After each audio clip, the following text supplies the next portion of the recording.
Hola, muy buenas. Mi nombre es Julián García Labrador, de la Universidad del Rey Juan Carlos, y agradezco a la Universidad Técnica Particular de Loja la posibilidad de participar en el simposio Fenomenología y Filosofía de la Religión.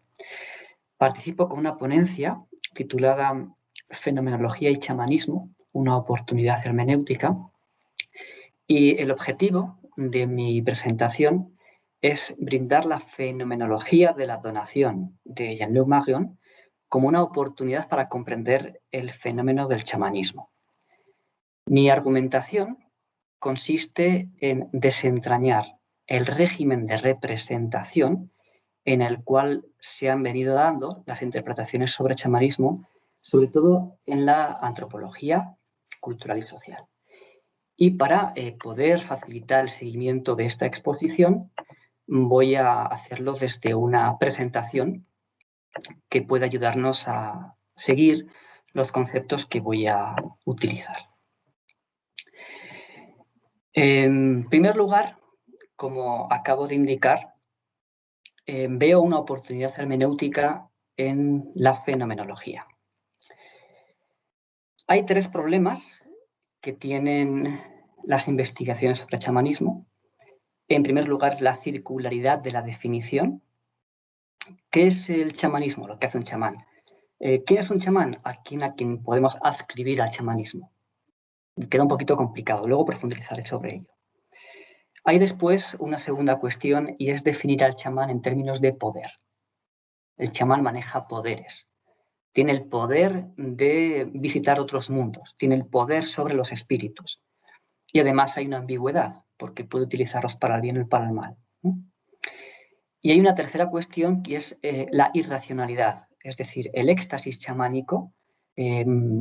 ¿Cómo podemos describirlo? ¿Cómo podemos traducirlo conceptualmente?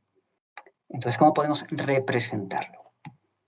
Como decía, estas cuestiones no podríamos solventarlas si lo hacemos desde el régimen de representación.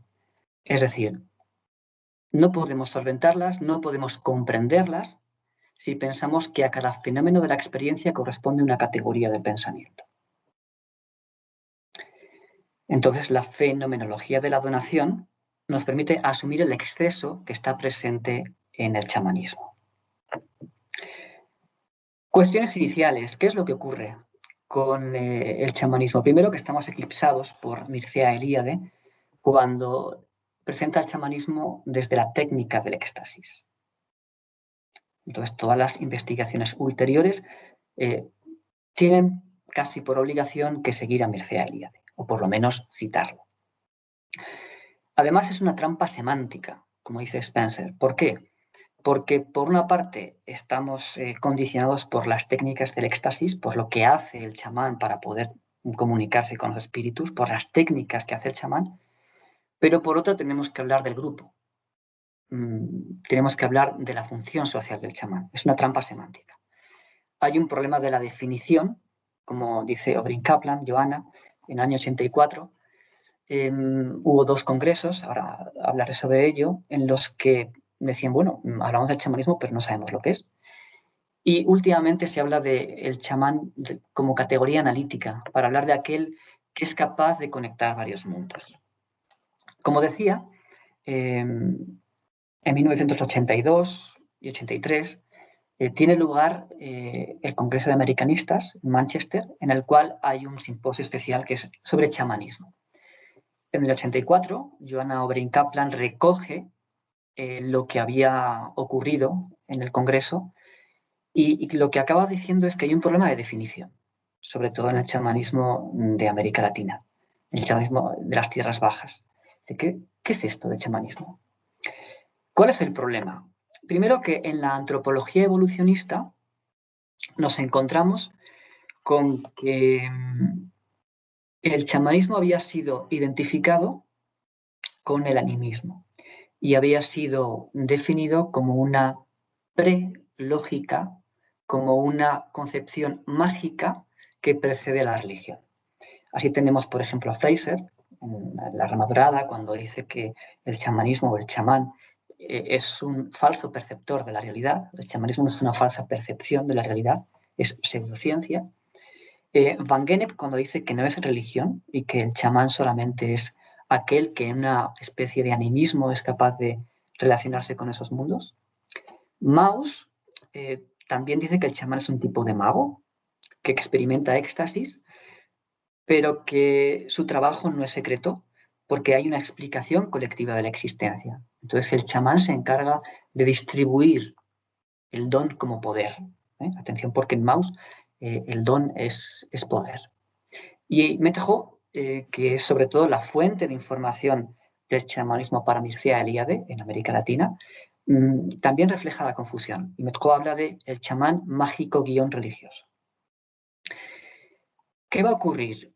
Que cuando la antropología de corte evolucionista sea superada por la antropología simbólica, se van a acentuar los rasgos del régimen de representación. Entonces, tanto Geertz como Turner van a insistir sobre todo en las representaciones colectivas. Y Turner va a centrarse en lo que es el ritual chamánico y en el ritual como la performance, como la actualización de esa representación colectiva. Esto es lo que llega hasta la presentación, hasta la investigación de Oberyn Kaplan. Desde entonces ha habido una especie de revolución en la antropología social y cultural, que es lo que se conoce como el giro ontológico de la antropología. Y se reconoce una pluralidad ontológica. ¿Por qué? Porque tratan de recoger el punto de vista de los nativos.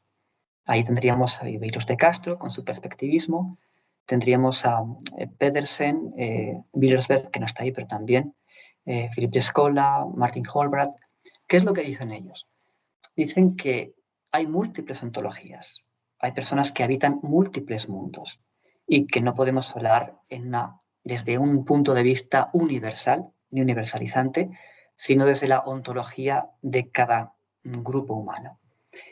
Hay que decir que ellos lo que hacen es utilizar ontología no desde un punto de vista filosófico, no es el discurso del ser de Parménides, no es tampoco la ontología como las implicaciones subyacentes de la ciencia, en epistemología de la ciencia, filosofía de la ciencia, sino que corresponderían más o menos a cosmologías. Hay un debate sobre esto, pero bueno, para que nos sirva. Planteo este panorama porque el chamanismo se ha interpretado bien desde la antropología evolucionista, bien desde la simbólica, bien desde el giro ontológico. Pero falta recoger las intuiciones de la fenomenología. Que habitaban diferentes mundos, ya lo había dicho Husserl. De hecho, me interesa muchísimo una carta que envía Husserl al antropólogo Lévi-Brühl, donde Husserl reconoce que Lévi-Brühl es capaz de romper el régimen de representación. Se refiere al libro de Lévi-Brühl en el cual Lévi-Brühl habla de la mitología primitiva. Y Husserl reconoce ahí que al romper con el régimen de representación, Lévi-Brühl abre el espacio a poder considerar la experiencia originaria, a poder considerar, por así decirlo, la intuición originaria natural. Es decir, antes de que la historia se componga de decantaciones representacionales, tenemos la actitud natural primordial. Y es ahí donde quiere llegar Husserl. Entonces Husserl ve posibilidades en Lévi-Brühl.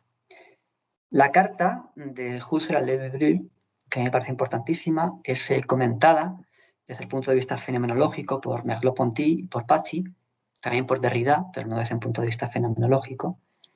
Pero parece que queda ahí la intuición originaria de Husserl.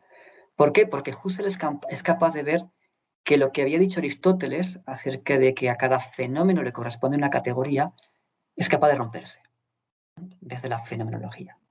Pero en mi opinión, va a ser con la fenomenología de Jean-Luc Marion cuando se desarrolla plenamente esta intuición originaria de Husserl. Quiero indicar que hay tres déficits hermenéuticos de la antropología social y cultural en relación con el chamanismo, después de lo que he presentado. En primer lugar, la circularidad de la definición, es decir, el problema del sujeto. ¿Quién es el chamán? ¿Qué es un chamán? Y a veces se recogen las técnicas del chamán para definir lo que es el chamanismo, después construimos un marco teórico y luego lo aplicamos. Entonces no salimos del círculo, como decía al principio. Después hay un problema de la antropología en general, y es que a través de Durkheim, Hobbes llega a la antropología y el concepto de poder que se maneja en la antropología va a ser el de Hobbes.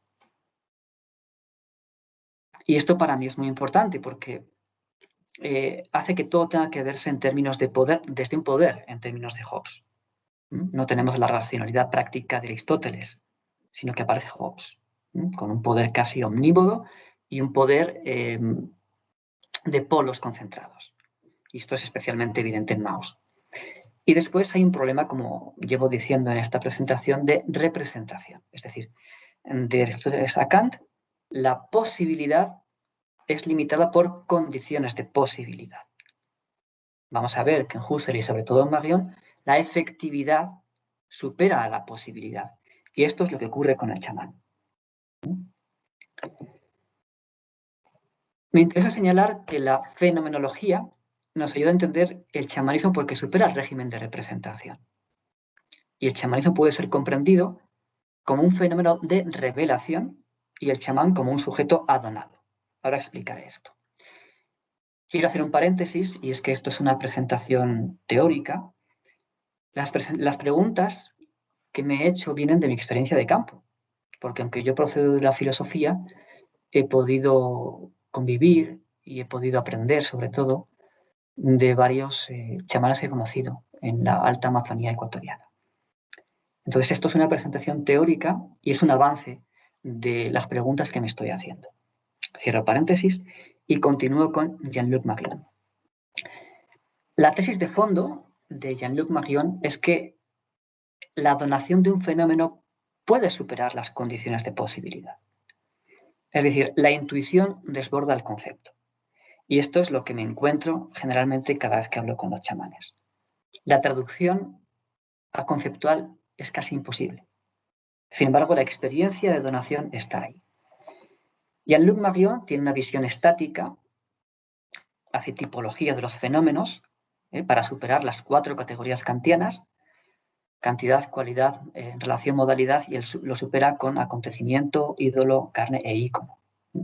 Hace una especie de estratificación de lo que podemos recibir. Pero lo que es interesante es que esta tipología queda superada por la hermenéutica, a partir de la banalidad de la saturación. Es decir, él se da cuenta, Jean-Luc Marion, de que la superación conceptual se produce no por clasificación, sino porque el sujeto se abandona a lo que recibe. Es decir, tenemos 2 modos de fenomenicidad: objetos o acontecimientos. Yo como sujeto puedo objetizar la realidad cuando me convierto en un sujeto que produce objetos, o puedo ser un sujeto pasivo que recibe acontecimiento. Es lo que dicen certitudes negativas. Y esto es lo que, en mi opinión, ocurre en el chamanismo. Marion dice que los 4 grandes fenómenos, acontecimiento, ídolo, carne, etcétera, son superados por la revelación. Es decir, cuando eliminamos el principio de razón suficiente, cuando nos damos cuenta de que hay fenómenos que están marcados por la imposibilidad. Pero claro, se requieren 2 requisitos. Primero, que todas las determinaciones del fenómeno estén ahí, en este fenómeno de revelación, y que tenga los 4 rasgos del fenómeno saturado.